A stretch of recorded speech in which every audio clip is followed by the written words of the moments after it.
Сайн мэцэн өрхөн мэнд үзэгчдээ өөртөө ихтэй өмнөө зорилготой зоримог шийдэлтэй залуус та бүхэндээ Монголын залуучуудын өдрийн мэндийг хүргэе.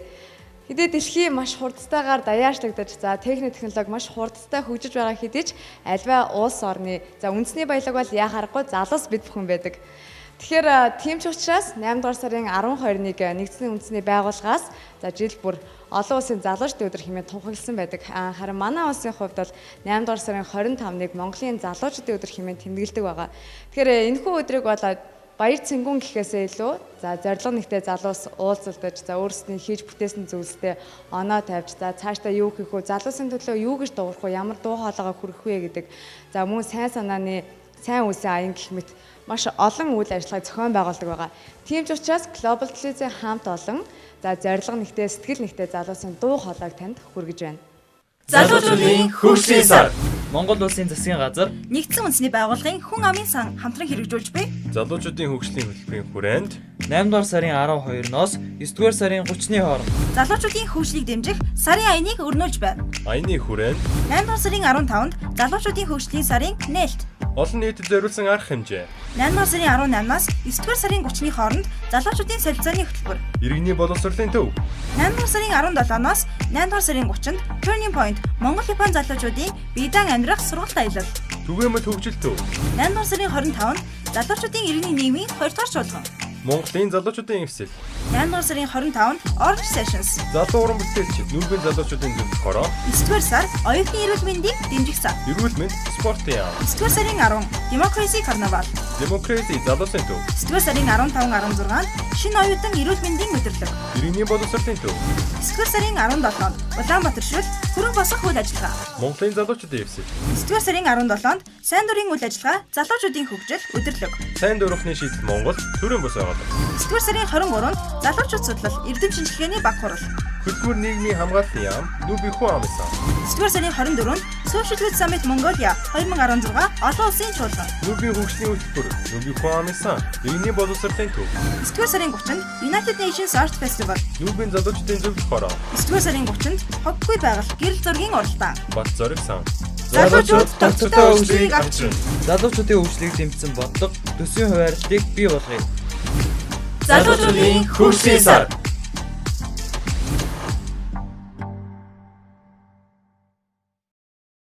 онд Нэгдсэн үндэсний байгууллагын ерөнхий ассамблей жил бүрийн 8 дугаар сарын 12-нд олон улсын залуучуудын өдрийг тэмдэглэж байхаар тунхагласан.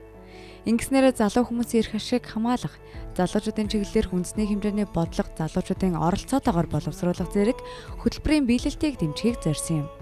Харин манай улсад богийг халах залуучуудын эвлэл 1921 оны 8 дугаар сарын 25-ны өдөр байгуулагдаж, тэр цагаас хойш энэ өдрийг Монголын залуучуудын өдөр болгосон юм. Эдгээр тэмдэглэлт өдрүүдийг тохиолдуулан шийдвэр гаргачид олон нийтийн анхаарлыг залуучуудын асуудал хандуулах боломж хэмээн үзэж 2014 оноос эхлэн 8-9 дугаар сарыг залуучуудын хөгжлийн сар хэмээн зарлан тэмдэглэх болсон.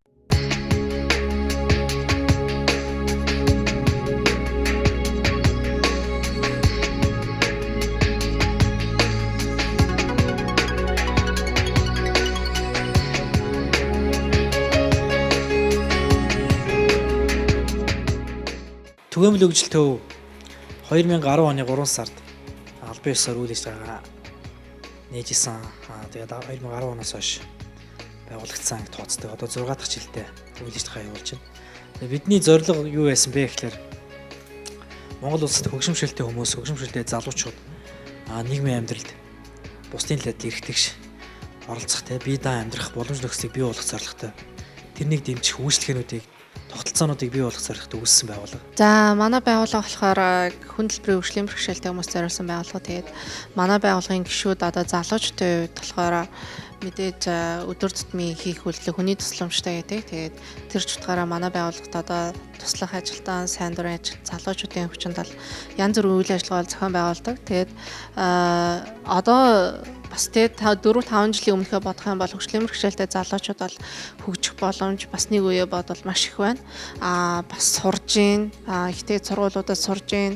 За 10 жилийн бас тэ сургуулиудад сурж гин, тэгш хамруулах хөтөлбөртөөс оролцож гин гэдэг өөрсдөө хөгжүүлэх бол янз бүрийн боломж бол байгаа. Ер нь бол хөгжимшөлтэй хүмүүс гэхэлэр зөвөр өдий хүртэл нийгэм маань ямар нэгэн байдлаар халамж хүртсэн тий. Тэгээд ямар нэгэн чадвар алдсан. Одоо хөөрхөлтөө гэх байр суурьнд ордог тий. Халамжийн гэх ийм үзлэр явж ирсэн болохоор бидний үүрэг оролцоо гэж бараг байхгүй юм шиг байлаа л да. Баялаг бүтээгч гэж тооцогддог. Тэгвэл энийг бол олон улсын жишээнээс үзэх юм бол тийм биш. Харин бидний оролцоо маш их байдаг. Тэр хэрээр одоо баялаг бүтээгчийн тоонд орж эхэлдэг. Ямар үүрэг оролцоо гэж бидний ямар одоо төв нэмэр байгаа юм бэ гэхээр нэгдүгээрт бол хүртээмжийн асуудлыг бид нар бол маш их жишээ болгож ярьдаг.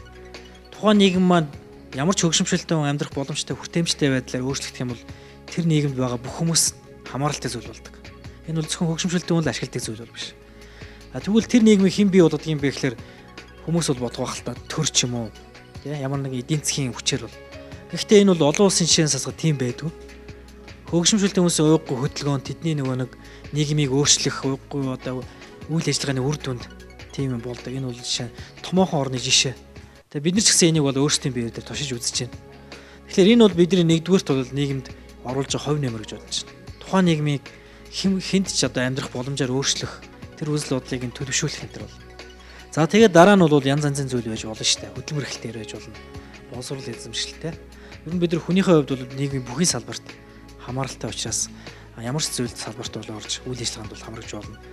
Манай байгууллага бол Монголын залуучдын өдөрт бас хамтран оролцож байгаа. Тэгээд үүнийхээ хүрээнд point гэдээ бас төсөл хэрэгжүүлж байгаа. Энэ нь болохоор Японы хөгжлийн бэрхшээлтэй залуучууд Монголд ирж одоо суралцах, дадлгаж хөтөлбөр байгаа.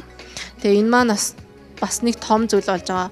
Монгол залуучууд ихэвчлэн гадаадад орж сурч, гадаадад явж сурч дадлагждаг бол энэ удаад бас Японы хөгжлийн бэрхшээлтэй залуучууд Монголд бас дадлагжиж, Монголын аж арилтай танилцаж, хөгжлийн бэрхшээлтэй залуучууд яаж амьдардаг, яаж үйл ажиллагаа явуул, яаж суралцдаг гэдэг дээр бас харж өөрсдөө бас суралцах гэж ирсэн байгаа. Ер нь бол хөгжимшөлтэй хүмүүсийн нийгэм, хөгжимшөлгүй хүмүүсийн нийгэм гэж хааж байдгүй. Тэр хүнийхээ хувьд нэг нийгэмд амьдарч байгаа. Тэгэхээр бидний үйл ажиллагаанд дэмжиж оролцоож тий. Бас энэ нийгмийг өөрчлөхийн төлөө хамтдаа одоо оролцоосаа гэж хүсэж байна. Тэгээд нийт одоо залуучууд хэлэхэд бол зүгээр хамгийн гол нь хүн зоригтой хүсэлтэй байх хэрэгтэй байдаг юм байна. Тэгээд тэр одоо юмныхаа төлөө тууштай үзэхэл хэрэгтэй байдаг юм байна л гэж ойлгож байна. Энийг бол бас уриалмаар. Хөгжлийн бэрхшээлтэй залуучуудтай хандаж хэлэхэд ихэвчлэн хөгжлийн бэрхшээлтэй хүмүүс гэртээ байгаад байдаг. За хизээ манай Монгол улс сайхан болох бол хизээ дэд бүтцэн хөгжиж байгаа бол за би тэр үед л нэг гадагшаа гараад гадуур явж нэг сургууль сурна, ажил хийнэ гэд хүлээгээд байгаад байдаг. Хамгийн чухал юм та өөрөө оролцох ёстой, өөрчлөлтөнд хамтдаа зүтгэх ёстой. Тэгжээж энэ Монгол улс маань өөрөө хөгжин хөгжлийн бэрхшээлтэй хүмүүст бас ээлтэй, залуучуудад ээлтэй улс олноо. Тиймээс бас гэртээ байгаа залуучуудынхаа бол гараад бидэнтэй бас хамтраад дуу хоолойгоо нэгтгэхээрэй гэж хүсмээр байна.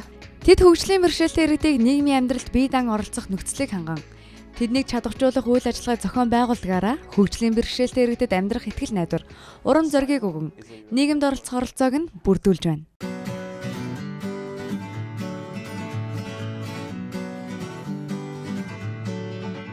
Хүн бүрт хүртээмжтэй нийгмийг бий болгоё. Guided by a beating heart. I can't tell where the journey сайн бацхан уу? Намайг Биндрэг эзэг. Тэгээ би демокраси залуусын төвийн зохицуулагч, үүсгэн байгуулагч. Тэгээ манай демокраси залуусын төв нь 2008 оноос өрнөсөн. Тэгэхээр төлөө гараа өгсөр аяны суурин дээр яг манх байгуулагдсан. Тэгээд манай демокраси залуусын төв нь болохоор залуучуудад хүний эрх ардчлалын боловсрол, иргэний боловсролыг олгодог. Тэгээд залуучуудын ээлцээ тэр нэг ээлтэй ивентүүдийг санаачлалуудыг бид банк хэрэгжүүлдэг. Тэгээд яг манай бүх үйл ажиллагаа санаачлалууд маяг залуучуудын оролцоог дэмждэг. Тэгэхээр тэр оролцоонд тулгуурлаад хүн өөрөө оролцож иж өөрчлөлт гараад өөрчлөлтөөс бид нар хөгжнө гэж бид нар хараад байгаа. Тэгэхээр Монголын хувьд аваад бид нар нэгдүгээр Азийн орн. Тэгээд Азийн хувьд болохоор ахмад настан ч юм уу ээж бол маш хүндтэй. Тэр дундаа залуучуудын бас дуу хоолой сонсох боломж маш бага. Тэгээд магадгүй сошиал орчинд л байгаа. Тэгээд тиймэрхүү нөхцлөөс саад болно. Тэгээд дээрэс нь яг өөртөө ингээд гарч ирээд юм игээд юмаа танилцуулаад явхад залуу хүн гэдгээрээ жоох ингээд баригддаг ч юм уу те. Хоёрдугаарт гэх юм бол яг нөгөө эдийн засгийн асуудлаас бидэрт гарч ирэх баг. Монголд маш гоё залуучуудын санаачлагууд, залуучуудын чиглэсэн үйл ажиллагаанууд хөтөлбөрүүд ингээд явахыг хичээдэг. Залуучууд өөрсдөө тэрийг санаачлаад ингээд хэрэгжүүлэх хичээдэг ч хөрөн үеийн асуудал орж байгаа хэвчдэг. Бид нар бол бүх юм сайн дурах байна гэж байхгүй. Гэхдээ мэдээж нэг ивент зохион байгуулагч болыг банер те постэр хэвлүүлгээс хавлаад тэнд байгаа хүмүүсийг оролцуулах юмнууд гарч ирнэ. Тэгээ тэр хөрөн үеийн асуудал бас өөрөө бас саатуулж байгаа. Арчлал ухаантай хайртай байцгаая. Арчлал гэдэг бол процесс. Тэгээд энэ процесстэй бүгд ухаалгаар хандаж энэ арчлалын хувь нэмэрт те өөрсдийнхөө ингээд чадах зүйлээ оролцгаая залуусаа. Тэгээ та бүхэнд Монголын залуучуудын өдрийн мэндийг хүргэе. Тэд залуус хүний эрхийн талаар нэгдсэн зөв мэдлэг болгон үзэл бодлоо чөлөөтэй илэрхийлэх, өөрийн хийхийг хүссэн зорилтод ажил болон өөрийгөө илэрхийлэх ээлтэй орчинг бий болгож байна. Энэ залууг Бат гэдэг. Тэр 2 жилийн өмнө их сургуулаа сайн төгссөн. Гэвч одоо болтол ажил олж чадаагүй л юм.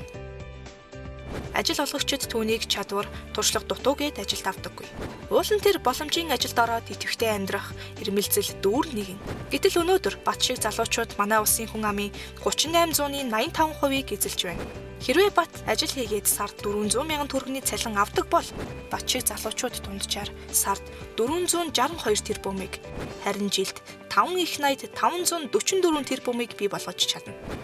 Энэ нь манай улсын дотоодын нийт бүтээгдэхүүний 87.8%-тай тэнцэнэ. Гэтэл манай улсын бүртгэлтэй ажилгүй иргэдийн 61.4%-ийг залуучууд эзэлж байна. 2006 онд батлагдсан залуучуудын хөгжлийг дэмжих үндэсний хөтөлбөр нь 2015 онд хэрэгжиж дуусаад байна. Улс орны ирээдүй болсон залуучуудаа хөгжүүлэе, тэднийг нийгмийн амьдралд идэвхтэй оролцуулъя гэвэл залуучуудад зориулсан хөгжлийн цогц бодлогыг боловсруулан батлах хэрэгтэй байна. Хэрв төрөөс залуучуудын хөгжлийн бодлогыг батлаад залуус маань идэвхтэй оролцоотой болвол Бат шиг олон залуус маань чанартай, боловсралтай, ажилтай орлоготой, эрүүл сарвал, хариуцлагатай, аз жаргалтай иргэд болно. Залуучуудын хөгжлийн бодлогыг баталж залуусаа хөгжүүлье.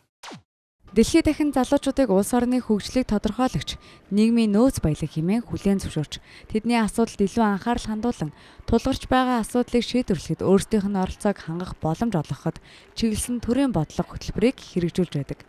Гэтэл манай улсын хүн амын 34.9%-ийг 15-аас 34 насны залуучууд эзэлж байдаг бөгөөд эдгээр залуучуудын хөгжлийн асуудлаар төрөөс баримтлах нэгдсэн бодлого одоогоор байдаггүй байна. Гэсэн хэдий ч Монголын залуус зүгээр сум халамж хүртэх бус харин ч хөгжих боломжтой. Тэрхүү боломжийг олж нээн хөгжүүлэхийг зорилго нэгт залуус манай улсад цөөнгүй юм. Сайн мэцхан уу, гүнж төвийн гүйцэтгэх захирал Эрдэнэцэг байна. Манай байгууллага 2003 онд байгуулагдсан нийгэмдүүлчлэг ашигын төлөө бус төрийн бас байгууллага. Тэгээ манай байгууллага бол хүүхэд төрүүлсэн өсвөр насны охтууд болоод өсвөр насны охтод чиглэсэн нийгмийн ажлын үйлчлэгээ үзүүлэх замаар чадваржуулах, нөлөөллийн ялангуяа олон нийтэд зориулсан нөлөөллийн үйл ажиллагаанууд болоод бодлогын нөлөөлөл хийх чиглэлээр үйл ажиллагаагаа явуулдаг залуучуудын байгууллага гамаа. За манай байгууллага 3 үндсэн ажилтан 9 өдөр дах зөвлөлийн гишүүн болоод дэрэгдээ 2 клубтэй залуучуудын клуб болоод нийгмийн ажлын чиглэлээр суралцдаг оюутан залуусын гүнжээгийн клубтэй нийтдээ ойролцоогоор 50 орчим сайн дурын ажилтан залуучуудын нэгдэл байдаг. Бид хүчирхийллийн бай биш гэх компани ажлын хүрээнд бид хүүхэлдээ биш охтын эрхийн дуу болоод дүүлний сохимын тууж биений стэк охин тайз дэлгэцийн монологийг бол уралгаар дамжуулаад нийгмийн асуудал төр тусмаа охтын эрхийн асуудлыг хөндлөн гаргаж нийгэмд айц төрүүлэхгүйгээр асуудлуудыг гаргаж ирэхээр илүү төлхөө зорж ажиллаад охид болоо залуучуудыг хүч гэж хардаг. Тэр чи яа хин нэгнэр халамжлуулаад хин нэгнэр эрхээ хамгаалуулах тийм сул дараа нэг нийгмийн бүлэг мэтэр зарим хүмүүс хараад байгаа л да. Гэхдээ тэр бол биш.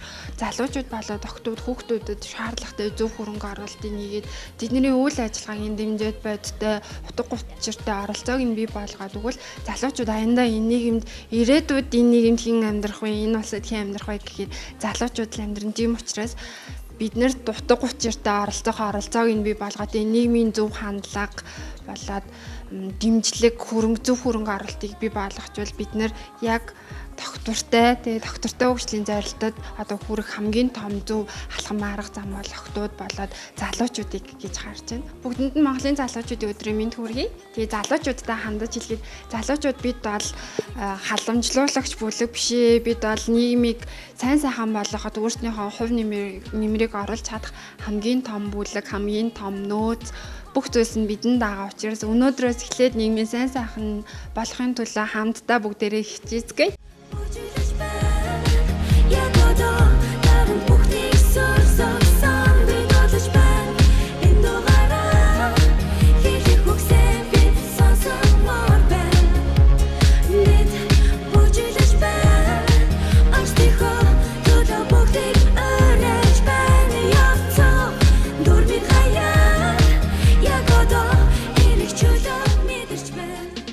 Тэд охид бүсгүүчүүдийн төлөө олон кампанид ажлыг өрнүүлэн, урлагаар дамжуулан охидын эрхийн зөрчлийг нийгэмд гарган ирж, тэдний эрхийг хамгаалахад олон нийтийн оролцоог хангаж, охидын хөдөлгөөнийг Монголд бий болгож байна.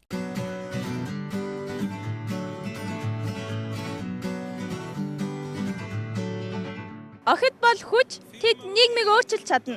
Залуучуудын өдрийн мэнд хүргэе. I can't tell where the journey will end, but I know where. Залуучуудын хөгжлийн сар. Монгол улсын засгийн газар Нэгдсэн үндэсний байгууллагын хүн амын сан хамтран хэрэгжүүлж буй Залуучуудын хөгжлийн хөтөлбөрийн хүрээнд 8 дугаар сарын 12-ноос 9 дугаар сарын 30-ны хооронд залуучуудын хөгжлийг дэмжих сарын аяныг өрнүүлж байна. аяны хүрээнд 8 дугаар сарын 15-нд залуучуудын хөгжлийн сарын нээлт. олон нийтэд зориулсан арга хэмжээ. 8 дугаар сарын 18-наас 9 дугаар сарын 30-ны хооронд залуучуудын солилцооны хөтөлбөр. Иргэний боловсролын төв. 8 дугаар сарын 17-ноос 8 дугаар сарын 30-нд Turning Point Монгол Япон залуучуудын биедан амьдрах сургалт аялал. Түгээмэл хөгжил төв. 8 дугаар сарын 25-нд залуучуудын иргэний нийгмийн 2 дугаар чуулган. Монголын залуучуудын эвсэл.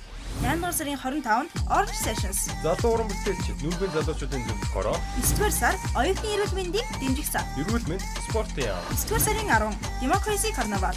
Демокраси залуусын төв. 9 дугаар сарын 15-16-нд шинэ оюутан эрүүл мэндийн өдөрлөг.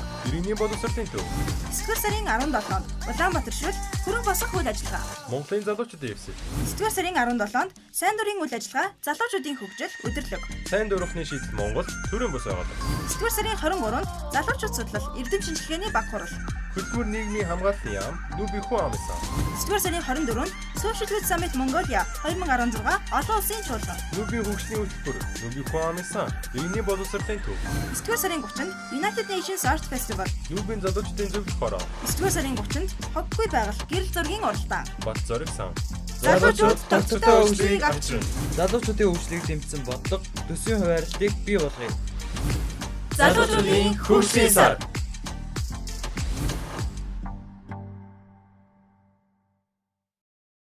Нүби Ху амын сангийн дэмжлэгтэйгээр иргэний боловсролын төв хамтраад залуучуудын солилцооны хөтөлбөрийг одоо орон нутгуудыг хамруулад энэ жилд анх удаа зарласан. Тэгээд энэ хөтөлбөрт болохоор хөдөө орон нутгаас 7 аймгийн төлөөлөл 10 залуу, тэгээд Улаанбаатар хотод ажиллаж амьдарч байгаа 6 залуугийн төлөөлөл гээд нийт 16 залуу ингээд оролцож байгаа. Тэгээд энэ хөтөлбөрт оролцсноор орон нутгийн залуучууд яг одоо үндэсний хэмжээнд залуучуудын хөгжил, залуучууд нийтлэг толгомж байгаа асуудал, яг залуучуудын оролцоо ямар байдаг талаар яг одоо Улаанбаатар хот үйл ажиллагаа явуулж байгаа залуучууд хүний эрх хамгаалалт ардчлалын чиглэлээр явж байгаа байгууллагуудын үйл ажиллагаатай танилцаад бас туршлага судалдаад ингээд тодорхой хэмжээний ойлголттой болж байгаа. Залуучуудын чөлөө цагаа зөв боловсон өнгөрүүлэх, эргээд яг нэгдээд оролцох, хамтарч ажиллах боломж нь бол харьцангуй бага. Тэгээд Нүби Ху амын сан, Швейцарын хөгжлийн агентлаг, Монгол Улсын засгийн газар хамтраад залуучуудын хөгжлөгээд хөтөлбөр 11 аймаг 3 дурх 2 сумд хэрэгжиж байгаа. Тэгээд энэ хөтөлбөрийн хүрээнд бол 15-аас 34 насны залуучуудыг яг оролцуулах, амьдрахны боловсрол олгох, хандлага зан үйлд нь олгох, эргээд залуучууд нэгдээ төрийн бодлого нөлөөлөх чиглэлийн одоо ажлуудыг хийж эхэлж байгаа. Орон нутгийн залуучууд одоо жишээ нь Ховд аймгийн тухайд гээд аваад үзэх юм бол нийт Ху амын 30.7% эзэлдэг.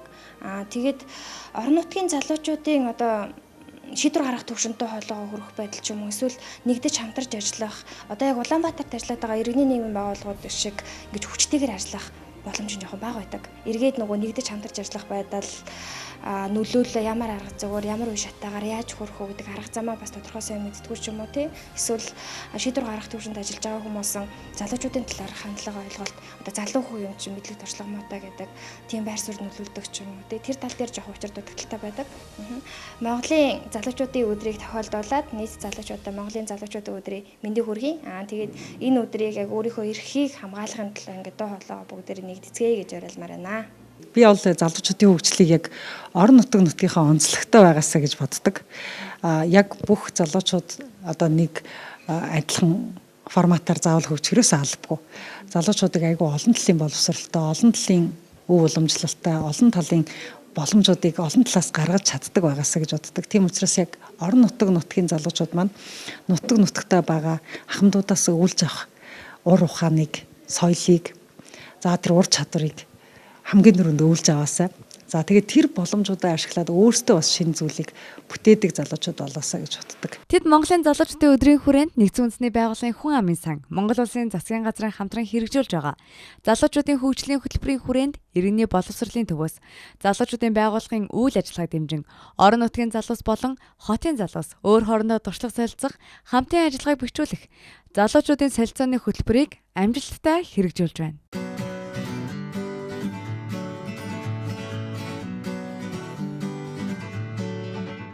Монголын залуучдын өдрийн мэнд хүргэе.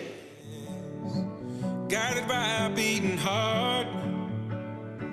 I can't tell where the journey. Манай хөршлөн хэлэх гэдэг байгууллага. Тэгээд анх 2012 онд ерхий боловсролын сургуулийн сурагч одоо байхдаа бид нар яг сурагч нэрүүм толгомж байгаа асуудлуудад одоо ингээд төрийн бодлогод нөлөөлөх тэгээд ийм оролцоотой сурагч нар байх тийм зорилготойгоор анх байгуулагдж байсан. Тэгээд цаашлаа тэгээд 2012 оноос эхлээд яг энэ сурагч нарын дуу хоолойг илэрхийлж ажиллаж байсныхаа үндсэн дээрээс бид нар яг энэ сурсан одоо зүйлээ бас бусад одоо залуучуудаа бусад хүүхдүүдтэй түгээе.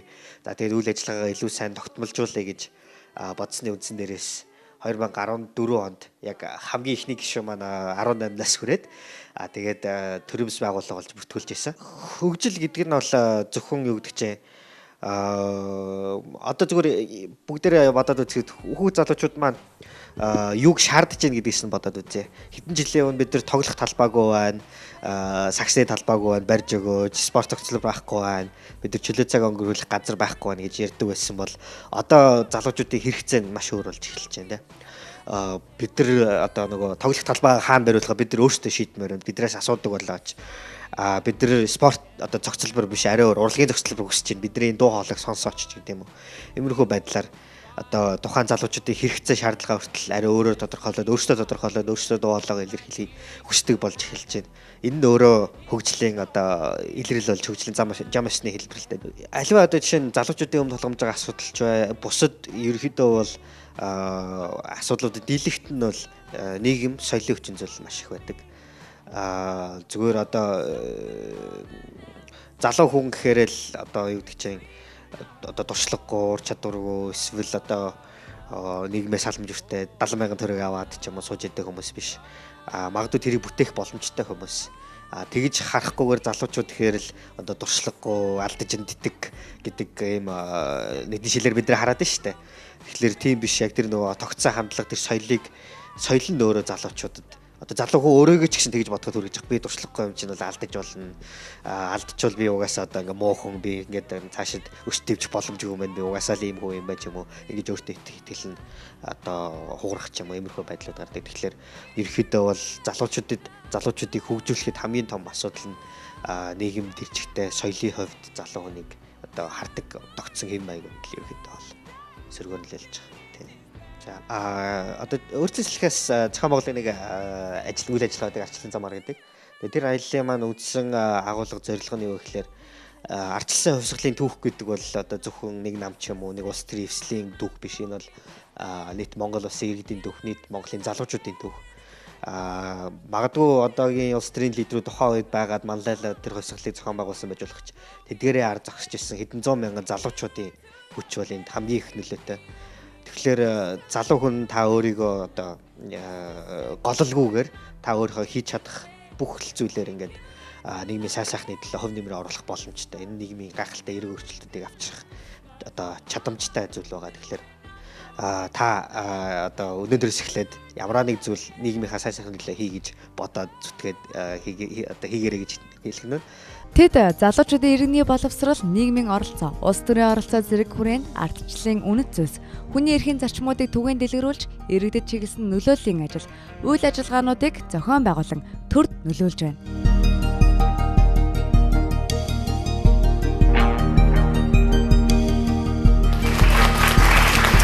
Одоо нэг өснө эндээс үүрэг хүлээж аваад харж байгаа.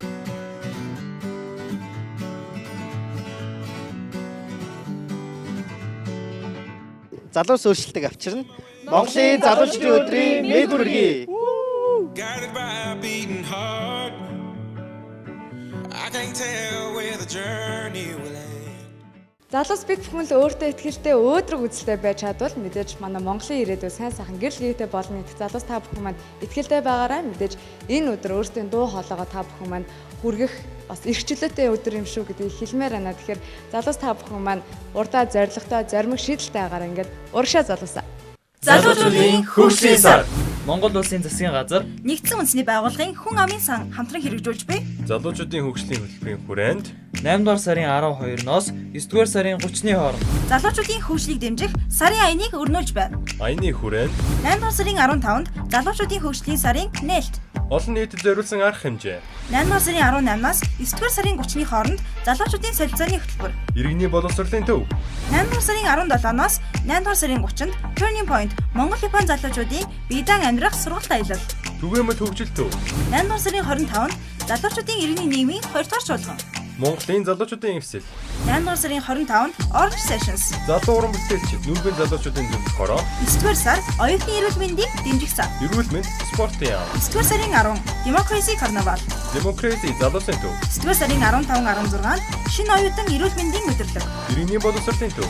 9 дугаар сарын 17-нд Улаанбаатар шүл хөрөнгө босгох үйл ажиллагаа. Монголын залуучуудын эвсэл. 9 дугаар сарын 17-нд сайн дурын үйл ажиллагаа залуучуудын хөгжил өдөрлөг. Сайн дурахны шийдэл Монгол төрийн бос байгууллага. 9 дугаар сарын 23-нд залуучууд судлал эрдэм шинжилгээний баг хурал. Хөтөлбөр нийгмийн хамгааллын яам Нүби хүн амын сан. 9 дугаар сарын 24-нд Social Youth Summit Mongolia 2016 олон улсын чуулган. Нүбийн хөгжлийн хөтөлбөр Нүби хүн амын сан. Иргэний боловсролын төв.